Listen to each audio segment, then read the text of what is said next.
Cae la tarde y en un rincón de la ciudad, en un pequeño jardín, alguien cuenta una historia, reflexiona en voz baja o conversa, paseándose bajo los árboles.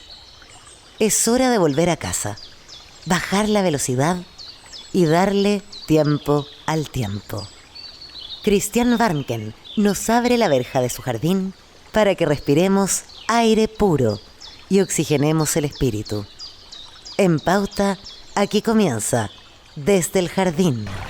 Una presentación de Fundación Irarrázaval desde 1920 al servicio de la educación, humanismo y técnica, y Sheraton Santiago. Lo esencial de toda exploración será volver al propio jardín y ver las cosas por primera vez, decía el poeta T.S. Eliot. Muy buenas tardes, queridas y queridos radiovidentes, a todos los que nos escuchan y nos ven en el norte, en el centro, en el sur. Un saludo especial a los radiovidentes de Antofagasta, a los de Viña del Mar y Valparaíso, los que nos escuchan y nos ven en Santiago, y todos los radiovidentes del sur, desde la frontera, desde Temuco a más al sur, hasta Punta Arenas, porque ahí se suman los que nos escuchan a través de las antenas de Radio Polar de Punta Arenas. Estoy caminando desde mi jardín, como lo hago una vez por semana, al patio de la escuela, porque me encanta sentir la vibración, la energía de la escuela. Ahí está. Y cada vez que llego a la escuela es inevitable que me encuentre con ella. Es inevitable conversar con ella, con Gabriela Mistral. Muchas de las cosas que hemos menester tienen espera, el niño no. Él está haciendo ahora mismo sus huesos, criando su sangre y ensayando sus sentidos. A él no se le puede responder mañana, él se llama ahora. Él se llama ahora. Una reflexión pedagógica de Gabriela Mistral. Siempre les he recomendado a quienes nos escuchan de que lean el pensamiento pedagógico de Gabriela Mistral. La prosa de Gabriela Mistral es extraordinaria, tan extraordinaria como su poesía. Este es un artículo que ella publicó en Punta Arenas. Ella fue directora de un liceo en Punta Arenas. Estamos hablando de mayo de 1919, imagínense. Y decía, jamás debe hacer el maestro lo que el niño puede hacer por sí mismo. La acción es lo que fortifica las facultades del niño y lo que acrecienta su espíritu. Evitad decir y ayudar demasiado frecuentemente a vuestros discípulos. Que no haya estado pasivo para el alumno. Ante todo, el esfuerzo personal. Que una dificultad vencida excite la ambición de un nuevo triunfo. Que el maestro cree el interés por el estudio. Que solicite la curiosidad. Que provoque la investigación. Que despierte la iniciativa, que inspire la confianza en sí mismo, que sugiera analogías, que mueva, en fin, a sus alumnos a ensayar sus fuerzas y a probar su habilidad.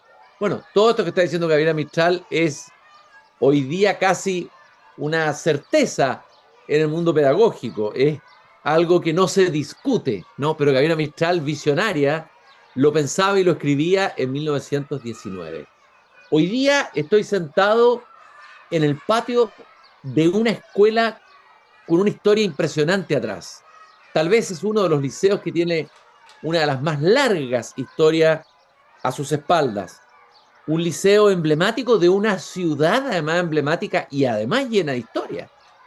Cuando pensamos en Lebu, lo primero que se nos ocurre a quienes amamos la poesía y lo conocimos es pensar en Gonzalo Rojas, ¿no? En su poema Carbón, en ese Lebu partido en dos mitades, en fin. Y cuando pensamos en Lebu, inevitablemente tenemos que pensar en el Liceo Bicentenario, que ahora se llama así, Isidora Ramos de Gajardo de Lebu en la región del Biobío. Y hoy día estoy acá, sentado en el patio de la escuela con Julio Soto para que nos cuente un poco lo que es educar, enseñar, hacer pedagogía y educación en esa zona del país tan histórica, la región del Biobío y particularmente Lebu, que nos hable de su liceo, pero que también nos hable de un proyecto muy interesante que a Gabriela Mistral le habría encantado, Mundo Verde Terapéutico, porque tiene que ver con alumnos que creen el interés por el estudio, como dice ella, soliciten la curiosidad, provoquen la investigación.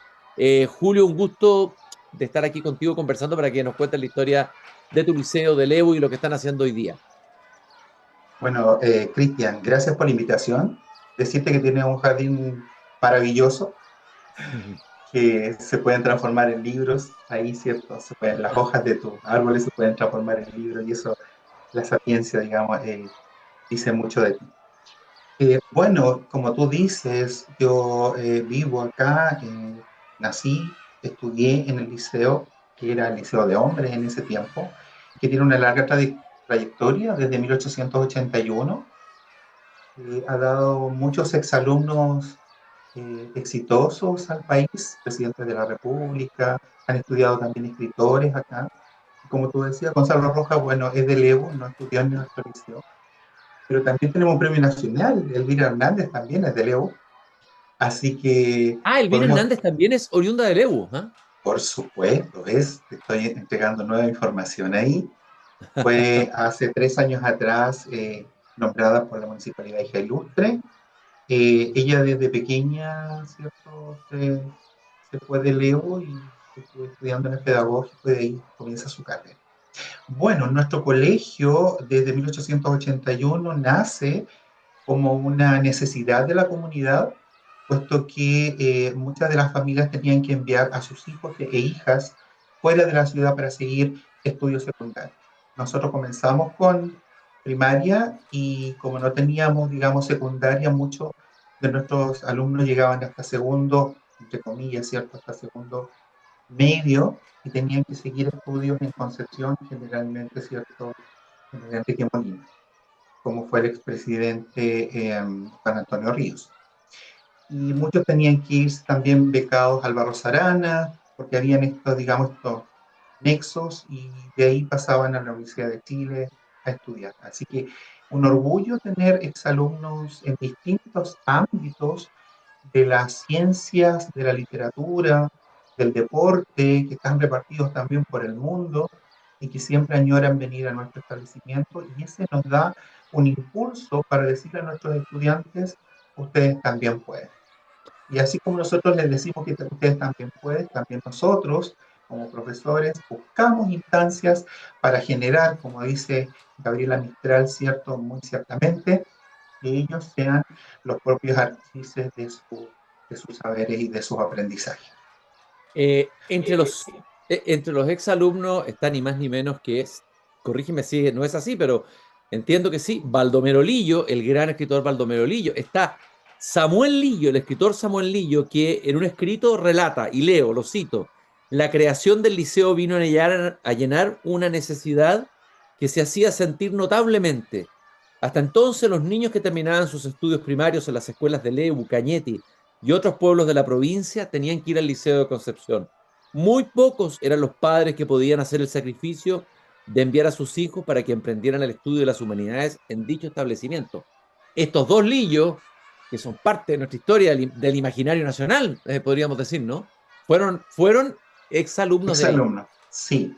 Ellos de Lota se trasladaron, el papá, a las minas de Leu y durante su, digamos, su periodo de educación básica, estudiaron acá y en recuerdos del pasado, cierto, Samuelillo habla de lo importante que fue la biblioteca, de nuestro establecimiento para despertar en él esta imaginación y este amor a la literatura, lo mismo que los profesores, cierto, de lenguaje o de castellano que se llamaba en ese tiempo. Entonces podemos decir que nuestro establecimiento marcó a estos insignes escritores. Oye, y el nombre actual del liceo se debe a la primera rectora del liceo, que el 12 de mayo de 1945 asume la conducción del liceo, ¿no? Va a ejercer hasta el año 53. Isidora Ramos Sandoval, nacida además en Leu, ¿no? Esta mujer también me parece un personaje fascinante a investigar, interesantísimo. No, es muy, muy, muy bonita su biografía. Mira, historia del liceo no había. Cuando nosotros postulamos al Liceo Bicentenario nos pedían un requisito, una breve historia, así que comencé a trabajar, porque yo soy profesor de historia, en esta historia y me fue bastante interesante el conocer cómo la señora Isidora Ramos, que dentro de la biografía fue una mujer muy adelantada a su época. He logrado investigar, por ejemplo, de que ella vivía en el campo cercano de acá que se llamaba Quiapo, y el único ferrocarril que unía esta zona con Concepción estaba en Curanilahue. Entonces, desde Quiapo se iba a caballo hasta Curanilahue y de ahí a Concepción a estudiar al Liceo Inmaculada Concepción. Y ahí estudiaban las niñas de las familias, digamos, más acomodadas de esta zona, que tenía un internado, y después ella se va a trabajar a estudiar al pedagógico, donde Amanda Labarca, ¿cierto?, había estudiado y también llega desde Estados Unidos a hacer clases. Entonces, contemporánea era, estamos hablando de 1889, 1900. Entonces, ella saca la pedagogía y también fue profesora de... En ese tiempo solamente las escuelas normales se preocupaban más, digamos, de los profesores primarios, porque era lo fundamental de, digamos, del gobierno fomentar, digamos, la alfabetización. Entonces, la media o la secundaria comienza durante este periodo, ¿cierto?, con el pedagógico a empezar a trabajar con los docentes, digamos, que tenían que ser, por ejemplo, normalistas, tenían que tener un título y de ahí pasaban, ¿cierto?, para sacar secundaria. Y ella fue profesora de inglés, lenguaje, matemáticas, sacó la especialidad y trabajó en Chillán, después en un liceo de niñas, después trabajó en el liceo de hombres, con permiso, porque una mujer no podía trabajar en un liceo de hombres, y ella fue la primera mujer rector, no rectora, rector de un liceo de hombres a nivel nacional. Porque Impresionante. ninguna mujer, las mujeres solamente podían ser directoras de colegios femeninos, pero no de hombres. Entonces, Eh, fue una mujer adelantada de su época. Oye, Julio, ¿y los alumnos, los padres, los profesores, los docentes, tienen conciencia de la historia donde están parados? O sea, de la historia de su liceo, imagino que sí, deben tener conciencia, orgullo de estar ahí en ese centro educacional con tanta historia, parados ahí en la historia de alguna manera, ¿no? Mira, yo ayer estábamos en una capacitación bueno, producto de que fuimos seleccionados, ¿cierto?, en Elige Educar, y hablábamos con el psicólogo y yo le decía, una de las cosas que nosotros hemos tratado, igual que las familias antiguas, ¿cierto? Decir, por ejemplo, el prestigio de este colegio desde 1881. Entonces le repetimos que los exalumnos y cómo han llegado. Esa retórica media antigua y bastante, ¿no?, nos ha servido para ir colocando, digamos, en el estudiante esa identificación con el colegio, porque la historia del liceo, cuando su comienzo era que eran unas salas arrendadas, que se llovían todo, con unas bancas, con un pizarrón, no había tiza, no había cuaderno. Imagínate una zona minera en 1881 donde todos andaban a pie, los niños, ¿cierto?, con sus pantaloncitos cortos, etcétera, etcétera. Entonces, tú haces la comparación, el disímile, mira cómo nació a lo que tenemos ahora, que somos Liceo Bicentenario, somos públicos, pero funcionamos, digamos, entregándole las herramientas, no pensando en que lo público es malo, sino que lo público es bueno. Desde luego, lo público, al revés, tiene que ser de excelencia. Claro. No es la idea, porque es público, no es bueno, es al revés, ¿no? Y parte de la Es historia y que la educación pública en Chile está ese orgullo de ser público, ¿no es cierto? Eh, eso Julio, tratamos de sí, inculcarle, bueno, la gran mayoría de nuestros apoderados fueron exalumnos. Eso es positivo y también no es positivo. Es positivo cuando tú tienes esa identificación y con los docentes tuviste una buena relación. Si no fue muy buena tu relación, tenemos apoderado un poquito complejo. Pero es fácil de manejar. hablemos de este proyecto del liceo hoy, de lo que está haciendo hoy. El proyecto Mundo Verde Terapéutico, me parece que es un proyecto extremadamente interesante que involucra temas de vida saludable, de medio ambiente, de identidad territorial, ¿no? En innovación, emprendimiento, ¿no? ¿Qué es este mundo verde terapéutico que además involucra a varias asignaturas, ¿no es cierto? Ciencias naturales, historia, lengua indígena, educación física, artes, taller de medio ambiente, taller de periodismo, etcétera, etcétera, etcétera. ¿En qué consiste este proyecto? ¿Cómo partió? Cuéntanos un poco la historia, Julio. Mira, te cuento, cuando el Ministerio de Educación, con esto de la reforma educacional y de alguna u otra manera le da cierta autonomía a los establecimientos para que creen sus proyectos educativos institucionales, Le sugiere también, aparte del nombre, que los identifique, digamos, y que los haga diferentes a otros colegios, y de alguna u otra manera visualicen sellos que de alguna u otra manera comprenda o entienda el territorio, la zona donde vive, y que lo pueda potenciar desde una forma transversal en un principio, porque tú sabes que el currículum muchas veces uno lo tomaba como los 10 mandamientos, uno no se puede salir de ahí. Entonces también daba esta facilidad de entender que el currículum es movible, es flexible, por lo tanto tú lo adecuas de acuerdo a tu proyecto educativo.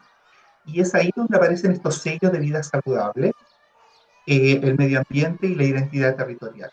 La identidad territorial pensando en un electivo que teníamos hace mucho tiempo atrás, que era Estado de Arauco, donde los profesores de historia, que también hacía ese electivo, hablábamos, por ejemplo, del aspecto físico del territorio, hablábamos de la alimentación que la caracterizaba a los pueblos originarios, esta mezcla que había entre el pueblo mapuche, ¿cierto?, el campesino y el minero, y cómo habían comidas y habían palabras y habían modos económicos de subsistir, nos hacía particular.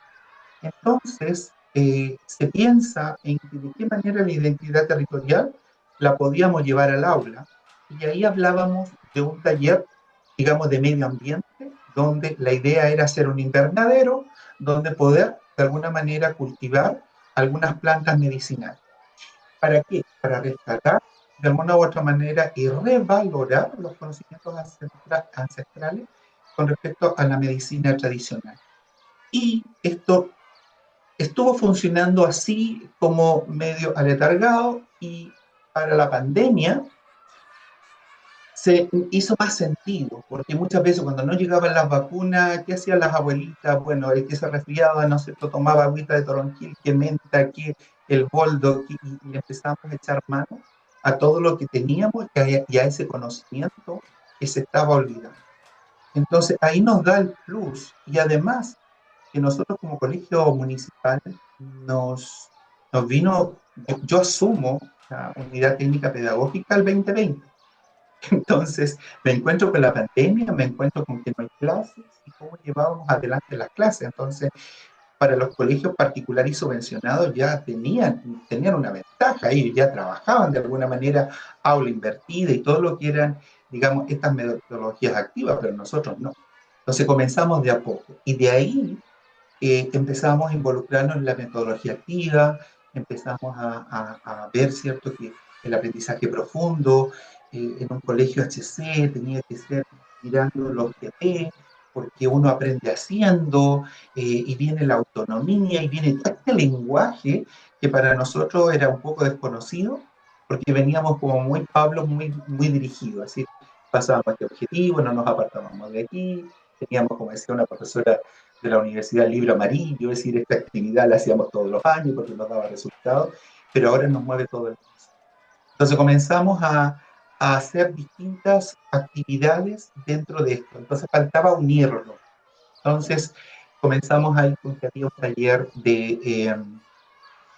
un taller de compost, estaba el taller de hacer farmacéuticos en séptimo, estaba la profesora, ¿cierto?, tradicional, hablando de algunas plantas, había un exalumno que es bioquímico que estaba haciendo un taller con tintes, con algunas plantas. Entonces el año pasado dijimos, bueno, vamos a hacer un proyecto que aúna todo esto. Yo le siempre este proyecto es como la flor del quintral, es decir, se posesionó en el currículum y ahí está tomando y creciendo y tomando de todas las asignaturas, los objetivos, moviendo unidades al primer semestre, al segundo semestre, que nos haga sentido en un trabajo, digamos, colaborativo, en donde los estudiantes, ¿cierto?, van siendo partícipes de su aprendizaje, metiendo las manitas a la tierra, compramos ahí, ¿cierto?, lombrices, ya empiezan a reproducirse para entregar la tierra, el abono, para trabajar, ¿cierto?, las armacilleras que están trabajando en séptimo. El profesor de arte le dijimos, bueno, no puede estar en la teoría, entonces busquemos ahí un objetivo, y él comenzó a trabajar, ¿cierto?, el dibujo, la pintura con las plantas tradicionales, para después en tercero, cuando estos chicos lleguen, tenemos también un objetivo en tercero que tiene que ver ahí, ¿cierto?, cómo ilustran. Y la idea es que ellos ilustren como hacían los ilustradores y científicos durante el siglo XVII y XVIII, tomando estas plantas y tomando el detalle con técnicas de arte. Y así, y vamos para el próximo año ya involucrando a los apoderados desde ahora. eh, ya teníamos planeado este año hacer cremas, estamos haciendo las cremas principalmente con la hoja de mortilla. ¿Por qué la hoja de mortilla? Porque la hoja de mortilla tiene muchos beneficios y es lo que más tenemos aquí. Cuando queríamos trabajar con la menta teníamos que andar buscando, pensaban que íbamos a hacer mojitos, pero no, era para hacer crema, pero había que recolectar mucho, entonces, ¿me entiendes? Entonces nos fuimos a lo que teníamos, entonces ahí fue la mirada a lo que nos rodea, qué nos entrega y qué podemos aprovechar. Ahora, me imagino que este proyecto ha ido transformando, ha sido como una revolución dentro del liceo, ¿no es cierto? Se ha transformado como en un eje, se ha transformado como en algo central en el proyecto educativo del liceo mismo. Es un colegio transformado por este proyecto. Mira, se está transformando de a poco porque comenzamos nosotros en esta metodología. Hace mucho tiempo un profesor de inglés hizo un pitch para ir al primer encuentro de tsunami en Japón. Fueron estudiantes allá. Ah, ok. El año pasado ganaron unas chicas STEM con una metodología muy parecida. Fueron a España, Inglaterra, ¿cierto? A hacer unas pasantías. Eh, Estuve trabajando también con otra profesora en un proyecto con Junior Achievement, ganamos, ¿cierto? Haciendo speech, haciendo Canva, haciendo pensamiento de diseño, todo esto ganamos a nivel, digamos, latinoamericano también 2 veces, entonces ya la metodología se empezó a instalar. Y este proyecto con haber ganado, estar dentro de los 10, nos está diciendo, porque ese era uno de los objetivos, validar lo que nosotros como colegio municipal estábamos haciendo.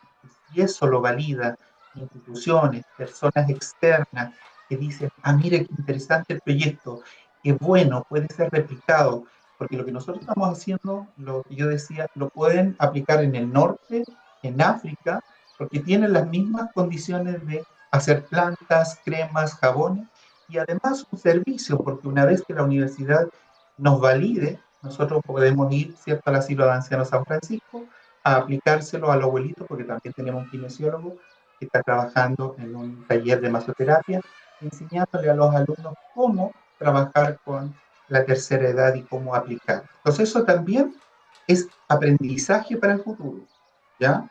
Ellos van a ayudar a sus abuelitos, van a ayudar a su mamá, entonces con ese valor se van y eso lo pueden aplicar también. Y algo interesante, muchos de los estudiantes que están participando en los distintos talleres se están interesando, fíjate, por aquellas carreras científicas, que antes sí lo hacían, pero ahora ya tienen un mayor sentido. Yo quiero estudiar, por ejemplo, kinesiología, yo quiero estudiar química y farmacia, yo quiero estudiar, por ejemplo, agronomía, ingeniería, no sé si me entienden. Entonces vamos ahí teniendo un caldo de cultivo bastante interesante. Pero esto sigue, ¿ya? Julio, y este proyecto, en el fondo, a ver, por un lado, no solo rescata los saberes ancestrales, la cultura lafkienche, por ejemplo, entiendo, uno de los elementos centrales ahí, lo que está ahí en el territorio, pero que a lo mejor no vemos, ¿no? Desde la planta que pasamos al lado de ella y no tenemos idea, sino por una abuelita sabia, ¿no es cierto?, Sí, que usa esa planta cuando se enferma, como tú decías. claro. Por un lado, eso, ¿no? Pero también esto genera oportunidades de innovación, ¿no? Genera una práctica de innovación y un espíritu de innovación en los alumnos. Y eso, emprendimiento, va cambiando la manera de hacer clase, porque propicia la autonomía, el desarrollo Sí. de los alumnos, no a través de la clase solamente expositiva, sino que implicado un poco con lo que decía Gabriela Mistral al comienzo. Lo que me parece súper interesante es, primero, que es posible hacer un proyecto innovador como este con buenos resultados y en un liceo público Sí. en la región, digamos, en una región de Chile. O sea, es una muy buena noticia lo que está Sí. pasando ahí en Leu con ustedes. No, y lo otro interesante es que vamos a agregar un nuevo sello, que va a ser innovación y emprendimiento, porque ya está haciendo, como te decía adelante, un caldo de cultivo esto transversal, y lo que yo le manifiesto a los profesores es, por ser un colegio HC, siempre hablamos de la teoría, ¿ya? La práctica es como muy difícil, a no ser que tú vayas al taller de química, por ejemplo, a mirar por el microscopio, qué sé yo, pero aparte de ahí era todo teoría. Entonces yo le digo, hay que los saberes bajar. Entonces ya tenemos una profesora de química que está trabajando en el aula, por ejemplo, todo lo que tiene que ver con solutos y solventes a través de la comida, ¿ya? Otra profesora, por ejemplo, que está trabajando de tecnología, ya tiene una exposición abajo, todo reciclado con un mini proyecto, ya, igual que en Venezuela, en octubre comenzamos con la Navidad, porque ya estaban listos los productos, entonces ya tenemos instalado todo ahí con lo ¿Ya? reciclado, entonces los apoderados miran y dicen, ¿qué pasa aquí? Era la exposición que se adelantó, pero entonces todos los profesores están haciendo en su asignatura pequeños proyectos que vienen el programa Ser ABP, pero una cosa es que el programa, ¿cierto?, lo diga a que tú lo hagas. Entonces yo lo que decía también la otra vez, la reina no es porque le ponen la corona, sino que tienes, independientemente de que tenga corona o no, es la actitud y cómo va a gobernar y la sapiencia para hacerlo. Entonces, nosotros hemos comenzado de abajo, nosotros no comenzamos creando un sello sino que se fue dando todo para que el sello es necesario. No sé si me entienden. Sí, claro. Bueno, este liceo que, como decíamos al comienzo, tiene una historia que tiene muchas raíces ahí en la región, el liceo donde estudió Baldomero Lillo, Eusebio Lillo, un liceo que en su momento fue también un proyecto muy innovador, ¿no? Hoy día está siendo líder en este nuevo enfoque interdisciplinario a través de este proyecto Mundo Verde Terapéutico. Yo te quiero agradecer, Julio Soto, profesor de Estado en Historia, egresado de la Universidad de Talca, ha sido profesor de Historia y Geografía, es el líder del proyecto Mundo Verde Terapéutico del Liceo Bicentenario Isidora Ramos de Gajardo de Leu, un liceo que está dando que hablar, que habría que ir a visitar para conocer y difundir lo que está haciendo, porque creo que es un modelo replicable en otras regiones del país. Muchas gracias, Julio, por esta interesantísima conversación y un saludo y felicitaciones a todo el equipo que trabaja ahí en el Liceo en Leu. No, a ti los agradecimientos y como te digo, cuando puedas venir a visitarnos, ven con tu equipo, te esperamos acá con los brazos abiertos en la tierra de estos poetas, como te decía, Gonzalo Rojas y Elvira Hernández, que algo debemos tener nosotros, algo también, ¿cierto?, de poetas en la educación para poder No seguir cabe la menor transformando. duda. Ahí hay algo, hay una fuerza, hay una Hay chispa, algo. hay algo ahí de todas maneras en Leu y me comprometo, voy a ir de todas maneras con mucho interés a Leu en algún Y, momento a visitarlo, ¿ah? y es súper Desde mi pequeño interesante. jardín. Muchas Listo, gracias, un Julio. gusto, que estés súper bien. Y nosotros nos volvemos a encontrar mañana nuevamente aquí en el de este jardín cuando yo vuelva a abrir la verja de madera de este jardín. También recordarles que como siempre nos acompaña Fundación Irarrázaval. Conversamos una vez a la semana sobre educación como lo estamos haciendo ahora con este profesor que dirige este innovador proyecto en Lebu. También Hotel Sheraton, Primavera Feliz en Sheraton, Santiago, nada más agradable. Súmate a los Wine Child Nights todos los viernes con música en vivo. Disfruta de los almuerzos buffet sabatinos y no te pierdas los aplaudidos brunch dominicales. Sheraton Santiago, lo más parecido a estar de viaje. Hasta mañana, queridos Radio Videntes. Nos encontramos nuevamente aquí a las 8 de la tarde. Gracias por habernos acompañado. Es hora de cerrar la verja de madera del jardín. Pero Cristian Warnken la volverá a abrir todos los días de lunes a viernes a las 20 horas en Radio Pauta, cuando comience de nuevo Desde el Jardín. Una presentación de Fundación Irarrázaval desde 1920 al servicio de la educación, humanismo y técnica, y Sheraton Santiago,